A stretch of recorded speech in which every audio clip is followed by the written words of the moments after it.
പറ്റില്ല. ഇത് ചെയ്യരുത്, അത് ചെയ്യരുത്, ഇത് ചെയ്യണം, അത് ചെയ്യണം എന്ന് പറഞ്ഞാൽ മനുഷ്യ സ്വഭാവം അനുസരിച്ച് എന്ത് ചെയ്യരുതെന്ന് പറഞ്ഞോ അത് ചെയ്യാനായിരിക്കും കൂടുതൽ ആഗ്രഹം. ഒളിച്ചിട്ടെങ്കിലും അതൊന്ന് ചെയ്തു നോക്കാനുള്ള ഒരു വാസന നമുക്ക് തോന്നും. എന്താണോ ചെയ്യരുത് എവിടെ, കാരണം ഈ മനുഷ്യർ ഏറ്റവും വെറുക്കുന്ന ഒരു സാധനം ഉപദേശമാണ്. ഉപദേശത്തിന്റെ പ്രത്യേകത എന്താ? പറയുന്നവൻ ഇഷ്ടപ്പെടുകയും കേൾക്കുന്നവൻ തീരെ ഇഷ്ടപ്പെടുകയും ചെയ്യാത്ത, കേൾക്കാൻ ഒരിക്കലും ആഗ്രഹിക്കാത്ത ഒരു സാധനമാണ് ഉപദേശം എന്ന് പറയുന്നത്. അപ്പൊ അതിലൂടെ ഡു ഓർ ഡോൺസിന്റെ ഒരു പട്ടിക നമുക്ക് സമർപ്പിച്ചാൽ ചെയ്യേണ്ടതും ചെയ്യരുതാത്തതും നമുക്ക് തിരിച്ചറിയാൻ കഴിയില്ല. അങ്ങനെയാകുമ്പോൾ നമ്മൾ പണ്ടൊരു കഥ കേട്ടിട്ടുണ്ട്, ധാരാളം നിങ്ങളും പല പ്രഭാഷണങ്ങൾ അല്ലെങ്കിൽ മറ്റു ചില ചെറിയ പുസ്തകങ്ങളിലൊക്കെ വന്നിട്ടുള്ള ഒരു കഥയാണ്.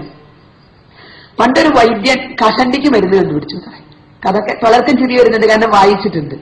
ഇപ്പൊ നിങ്ങൾക്ക് കഷണ്ടിയുടെ വിഷമം അറിയില്ല, കാരണം ഇപ്പൊ എല്ലാവരും തല നിറച്ച് മുടിയ. പക്ഷെ ലേശം കഴിഞ്ഞാൽ അതൊക്കെ വിട പറഞ്ഞു പോകാൻ പറഞ്ഞു. അപ്പൊ ഈ കഷണ്ടിക്ക് മരുന്ന് കണ്ടുപിടിച്ചു എന്ന് പറഞ്ഞപ്പോ സാധാരണ പല പരസ്യവും വരാറുണ്ട്. അതുപോലൊരു പരസ്യമായിട്ട് തള്ളിക്കളയാൻ പറ്റില്ല.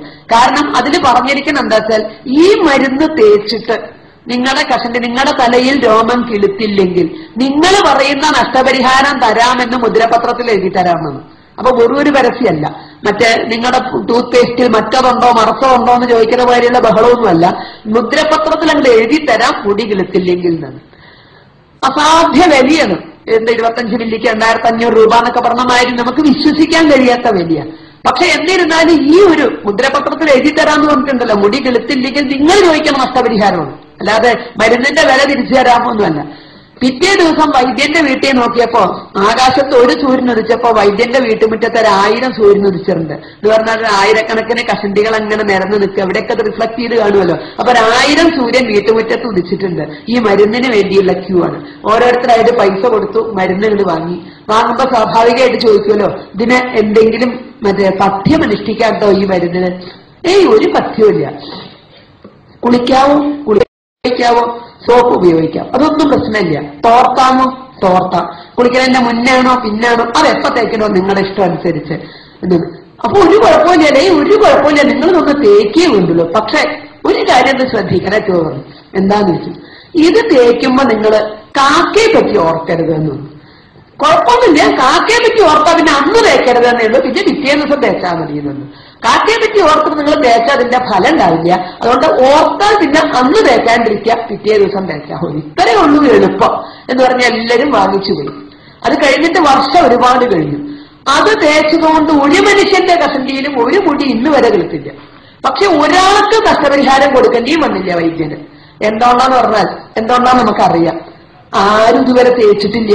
കാരണം ദിവസം ഒരു കുപ്പിയെടുക്കുമ്പോ ആദ്യം ചിന്തിക്കേണ്ട എന്താണ് ഇവിടെ ചിന്തിക്കരുതെന്ന് പറഞ്ഞാൽ കാക്കയെ പറ്റി ചിന്തിക്കരുത് എന്നാണ് ആദ്യം ഓർമ്മ വരിക. കാക്ക അയ്യോ ഇനിയിപ്പൊ അന്ന് വേണ്ട, നാളെ ആവാം, അവിടെ തന്നെ കൊണ്ടയ്ക്കും. പിറ്റേ ദിവസം ആദ്യം എടുക്കും. അന്നും ഏറ്റവും ആദ്യം ഓടി വരിക കാക്കയാണ്. മനുഷ്യ പ്രകൃതിയാണ് എന്തരുത് എന്ന് പറഞ്ഞോ അത് ചെയ്തു നോക്കാനുള്ള ഒരു വാസന ഉണ്ടാകും. ഇന്നലെകളിൽ നിങ്ങളുടെ രക്ഷിതാക്കൾ അല്ലെങ്കിൽ അവരുടെ രക്ഷിതാക്കള് ധാരാളമായി അരുതെന്ന് കേട്ടപ്പോ അവരെ വേറെ ആരെങ്കിലും വലിച്ചിട്ട മുറിബീടി, ആൺകുട്ടികൾക്ക് വേണ്ടിയുള്ള അല്ലെ, മുറിബീടി തപ്പിക്കൂട്ടി ഏതെങ്കിലും മൂലയ്ക്ക് പോയി നിന്ന് തല പുകഞ്ഞ് ചിന്തിച്ച് അവര് പഠിച്ചു. ഇന്ന് മുറിബീടി നമ്മൾ തെരഞ്ഞു പോണില്ല. പകരം ഇന്ന് 7ാം ക്ലാസ്സിലെയും 8ാം ക്ലാസ്സിലെയും കുട്ടികളെ 4, 5, 8, 10 കമ്പനിക്ക് അനുസരിച്ച് കൂടി വലിയ കുപ്പി തന്നെ രഹസ്യമായി പൊട്ടിച്ച് സ്കൂളിന്റെ അകത്ത് വരെ വെച്ച് പരീക്ഷിച്ച് നോക്കാൻ തോന്നണത് എന്തുകൊണ്ടാ? നമ്മളോട് പലരും പറയുന്നത് ചെയ്യാൻ പാടില്ല, കുടിക്കലും മോശമാണോ നമ്മളോട് പറയണു, വലിക്കലും മോശമാണ്, എന്നാ അതൊന്ന് നോക്കണ്ടേ. അപ്പൊ ഇത് ചെയ്യാണ്ടിരിക്കാൻ എന്താ വഴിയുള്ളൂ? ഇതിനെ പറ്റിയുള്ള ബോധം അവനോടുണ്ടാവണം. വേറൊരാള് മോശമാണെന്ന് പറഞ്ഞാൽ അത് ചെയ്യാൻ തോന്നും. ഇത് ചെയ്യാൻ ഞാൻ മനുഷ്യനാണ്, അപ്പൊ എനിക്ക് ഇതിന്റെ ആവശ്യമുണ്ടോ എന്ന ചിന്ത എന്റെ മനസ്സിൽ വരുമ്പോൾ, അല്ലെങ്കിൽ ഇതുകൊണ്ടുണ്ടാകുന്ന കുഴപ്പങ്ങൾ എന്തൊക്കെയാണെന്ന് എനിക്ക് ബോധ്യം വരുമ്പോൾ, അപ്പോഴേ എനിക്ക് ദുശീലങ്ങളിൽ നിന്ന് ഒഴിവായി മാറി നിൽക്കാൻ പറ്റുള്ളൂ. നമ്മുടെ വ്യക്തിത്വ വികസനം എന്ന് പറഞ്ഞാല് നമുക്കതിനൊരു നിർവചനം കൊടുക്കാൻ കഴിയുമോ? നീളം വെക്കണതാണോ, വണ്ണം വെക്കണതാണോ? ഈ സ്വഭാവം നന്നാവുക എന്ന് പറഞ്ഞാൽ എന്താ? എല്ലാവർക്കും എനിക്കിഷ്ടമുള്ള പോലെ നിങ്ങൾ പെരുമാറിയ ഞാൻ പറയും നല്ല കുട്ടി, എനിക്കിഷ്ടമുള്ള പോലെ പെരുമാറിയ. അത് പക്ഷെ വേറൊരാൾക്ക് ഇഷ്ടമായിക്കോളൊന്നില്ല. അപ്പൊ നമ്മുടെ ഈ വ്യക്തിത്വ വികസനം എന്നുള്ളത് നമ്മൾ ഉദ്ദേശിക്കുന്നത് എന്താ? നല്ലൊരു ജോലി കിട്ടുക. അപ്പൊ നിങ്ങൾ ഇവിടേക്ക് വരുമ്പോ വ്യക്തിത്വ വികസന ക്ലാസ്സിന് വരുമ്പോ നിങ്ങളുടെ മനസ്സിലൊരു ലക്ഷ്യമുണ്ട്, എന്തോ നിങ്ങളെ വികസിക്കണം. അത് നീളം വണ്ണമാണെങ്കിൽ നിങ്ങളല്ല വരിക. അതിന് വല്ല ഹെൽത്ത് ക്ലാസ് അല്ലെങ്കിൽ വല്ല ജിംനേഷ്യം അങ്ങനെ എന്തെങ്കിലും ഉണ്ടെങ്കിൽ നിങ്ങൾ അങ്ങോട്ടൊക്കെയാ പോവുക. അപ്പൊ നീളവും വണ്ണവും വീതിയും കനമൊന്നുമല്ല. അപ്പൊ നമ്മൾ ഉദ്ദേശിക്കുന്നത് സ്വഭാവമാണെങ്കിൽ ഈ പറഞ്ഞ പോലെ സ്വഭാവം എങ്ങനെ നമുക്ക് ഒരാൾക്ക് ഇഷ്ടപ്പെട്ടത് വേറൊരാൾക്ക് ഇഷ്ടപ്പെട്ടില്ല എന്ന് വരും. അപ്പൊ എന്താണ് ഇവിടെ വ്യക്തിത്വ വികസനം എന്നുള്ളത് ഉദ്ദേശിക്കുന്നത്? ഭാരതീയ സംസ്കൃതി അനുസരിച്ച് വ്യക്തിത്വ വികസനത്തിന് അവിടെ നിർവചിക്കാൻ കഴിയും നമുക്ക്.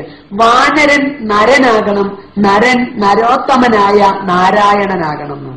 വാനരൻ നരനാകണം, നരൻ നരോത്തമനായ നാരായണനാകണം. അതാണ് വ്യക്തിത്വ